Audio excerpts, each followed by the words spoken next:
Hello दोस्तों। ये कहानी एक रहस्यमयी गोरिल्ला और गांव की एक जिज्ञासु लड़की की अनोखी कथा है।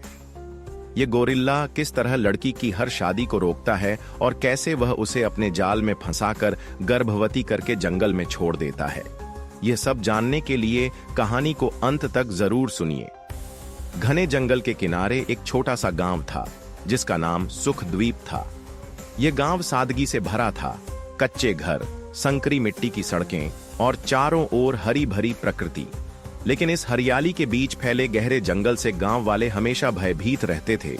इस जंगल को लेकर कई डरावनी कहानियां प्रचलित थीं।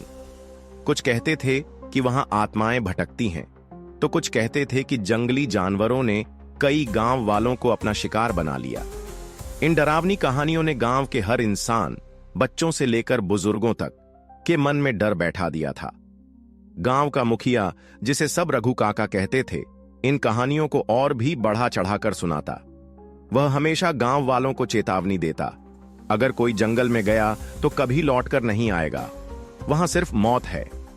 लेकिन इन सब अफवाहों और डर के बावजूद गांव में एक लड़की थी जिसे जंगल के बारे में जानने की तीव्र इच्छा थी। उसका नाम सुहानी था। 18 साल की सुहानी बाकी गांव की लड़कियों से अलग थी। जहां बाकी लड़कियां घर के कामों में व्यस्त रहतीं, वहीं सुहानी घंटों जंगल की ओर टकटकी लगाकर देखती रहती।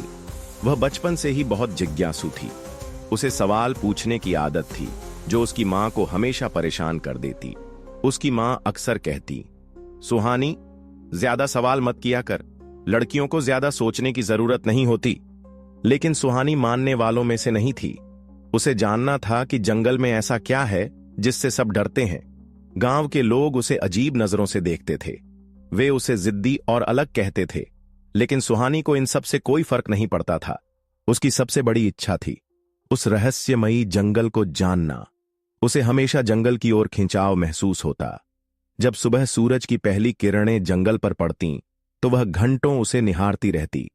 रात में जब जंगल से अजीब अजीब आवाजें आतीं, तो वह खिड़की से बाहर झांकती और सोचती, क्या ये आवाजें सिर्फ जानवरों की हैं या कुछ और। वह अक्सर अपनी सबसे अच्छी दोस्त नीला से कहती, तू देखना, एक दिन मैं उस जंगल में जरूर जाऊंगी। नीला डरकर कहती, पागल मत बन सुहानी, रघु काका ने कहा है कि वहां भूत रहते हैं। सुहानी मुस्कुराकर जवाब देती, भूत वूत कुछ नहीं होते, ये सब डराने के लिए बनाई गई कहानियां हैं। एक दिन गांव में सभा हुई। गांव के मुखिया रघु काका ने गंभीर स्वर में घोषणा की, हमारे गांव की शांति तभी बनी रह सकती है जब हम जंगल से दूर रहें। किसी को भी वहां जाने की इजाजत नहीं है। लेकिन सुहानी ने साहस जुटाकर सवाल किया, हमें यह कैसे पता चलेगा कि जंगल सच में खतरनाक है या नहीं, जब तक हम खुद वहां नहीं जाते। गांव वाले हैरानी से उसकी ओर देखने लगे। एक बुजुर्ग ने सख्त आवाज में कहा, लड़की, ये बड़े बुजुर्गों की बात है, हमें चुनौती मत दो। सुहानी चुप हो गई, लेकिन उसके मन में जंगल जाने का इरादा और मजबूत हो गया। उसने तय कर लिया कि अब वह ज्यादा इंतजार नहीं करेगी। उस रात सुहानी ने अपनी खिड़की से बाहर झांका। चांदनी रात थी और जंगल के पेड़ों की परछाइयां रहस्यमय लग रही थीं। अब और देर नहीं, वह अगली सुबह जंगल जाएगी। सुबह जल्दी उठकर उसने अपनी छोटी सी टोकरी में रोटी, पानी और कुछ जड़ी बूटियां रखीं। उसकी मां ने पूछा, इतनी सुबह कहां जा रही है? सुहानी ने झूठ बोलते हुए कहा, नीला के साथ खेतों पर जा रही हूं। मां ने संदेह भरी नजरों से देखा, लेकिन कुछ नहीं कहा। धीरे धीरे सुहानी गांव की सीमा पार कर जंगल की ओर बढ़ने लगी। उसके दिल में डर और उत्साह दोनों थे। जंगल में कदम रखते ही सुहानी को एक अजीब सी गंध महसूस हुई, गीली मिट्टी और सड़े पत्तों की। चारों तरफ ऊंचे ऊंचे पेड़ थे जिनकी शाखाएं इतनी घनी थीं कि सूरज की रोशनी भी मुश्किल से अंदर आ रही थी। सुहानी ने धीरे धीरे आगे बढ़ना शुरू किया। हर कदम पर उसे कुछ नया दिखता। कहीं कोई रंगीन पक्षी गा रहा था, तो कहीं झाड़ियों में कुछ सरसराहट हो रही थी। कितना सुंदर है यह जंगल, उसने मन ही मन कहा। लेकिन जैसे जैसे वह आगे बढ़ती गई, जंगल और घना होता गया। जंगल में आगे बढ़ते हुए सुहानी को एक अजीब सा एहसास हो रहा था। पेड़ों के बीच से गुजरती हवा एक अजीब सी सरसराहट पैदा कर रही थी। जंगल की शांति अब डरावनी लगने लगी थी। अचानक झाड़ियों के पीछे से एक हलचल हुई। सुहानी ने तुरंत मुड़कर देखा। वहां एक विशाल गोरिल्ला खड़ा था, किसी भी सामान्य गोरिल्ला से कहीं बड़ा और ज्यादा शक्तिशाली। उसकी चमकदार काली खाल, लाल चमकती आंखें और चौड़ा सीना उसे किसी दैत्य की तरह बना रहे थे। सुहानी के कदम जमीन पर ठिठक गए। उसके दिल की धड़कन तेज हो गई। गोरिल्ला ने धीरे धीरे उसकी ओर कदम बढ़ाया। उसकी सांसें इतनी भारी थीं कि सुहानी को लगा कि पूरा जंगल उसे सुन सकता है।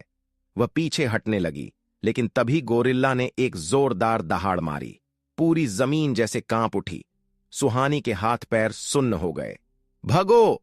उसने खुद को चेताया, लेकिन उसके पैरों ने काम करना बंद कर दिया। गोरिल्ला ने एक छलांग में खुद को उसके करीब पहुंचा लिया और अपनी मजबूत भुजाओं से उसे जकड़ लिया। सुहानी चीखने लगी, मुझे छोड़ दो, कोई है? लेकिन जंगल ने कोई जवाब नहीं दिया। वह अकेली थी। गोरिल्ला उसे उठाकर जंगल के और अंदर ले जाने लगा। उसकी पकड़ इतनी मजबूत थी कि सुहानी चाहकर भी खुद को छुड़ा नहीं पा रही थी। कुछ देर चलने के बाद वे एक गुफा के सामने पहुंचे। यह कोई आम गुफा नहीं थी। यह बड़ी और रहस्यमयी थी, जिसके अंदर अंधेरा था। गोरिल्ला ने सुहानी को अंदर फेंक दिया और खुद भी भीतर चला आया। वह रोने लगी, कृपया मुझे जाने दो। लेकिन गोरिल्ला चुप था। समय बीतता गया। सुहानी को धीरे धीरे एहसास हुआ कि यह गोरिल्ला सिर्फ एक जंगली जानवर नहीं था।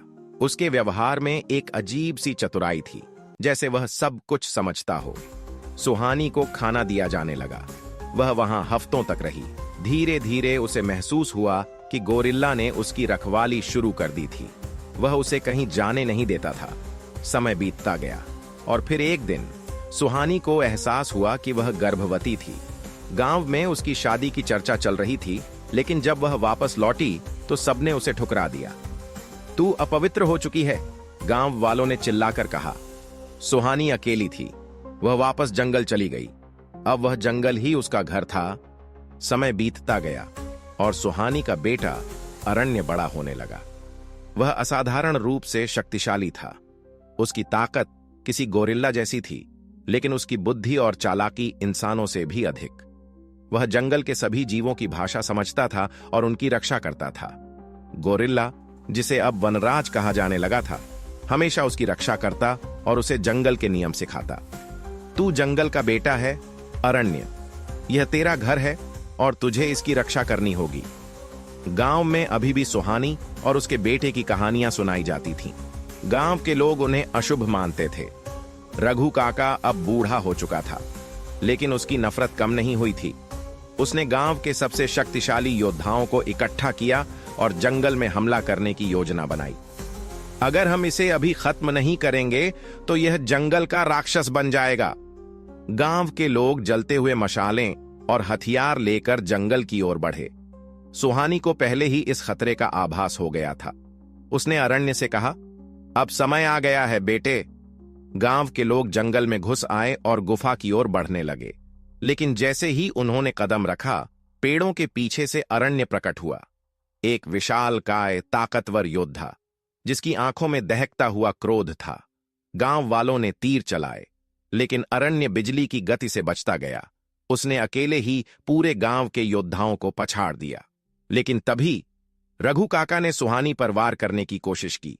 गोरिल्ला वनराज ने बीच में आकर वार झेल लिया। वह जमीन पर गिर पड़ा। गुस्से से भरे अरण्य ने रघु काका को उठा लिया और पूरे जंगल में उसकी ताकत गूंज उठी। अब यह जंगल सिर्फ हमारा है। रघु काका डर से कांपने लगा। गांव के लोग अब समझ चुके थे कि जंगल को कोई नहीं जीत सकता। वे डर कर पीछे हट गए और फिर कभी जंगल में कदम नहीं रखा। अरण्य अब जंगल का नया राजा बन चुका था। उसकी मां सुहानी ने उसे गर्व से देखा। वह अब केवल एक लड़का नहीं, बल्कि जंगल की शक्ति का प्रतीक था। अब जंगल में कोई भी बाहरी नहीं था। यह जंगल का युग था। गांव वाले हारकर लौट चुके थे। जंगल में अब कोई बाहरी खतरा नहीं था। अरण्य ने अपनी मां सुहानी और गोरिल्ला वनराज के साथ जंगल के संतुलन को बनाए रखने का प्रण लिया। अगर कहानी आपको पसंद आई हो, लाइक और सब्सक्राइब करना ना भूलें। धन्यवाद।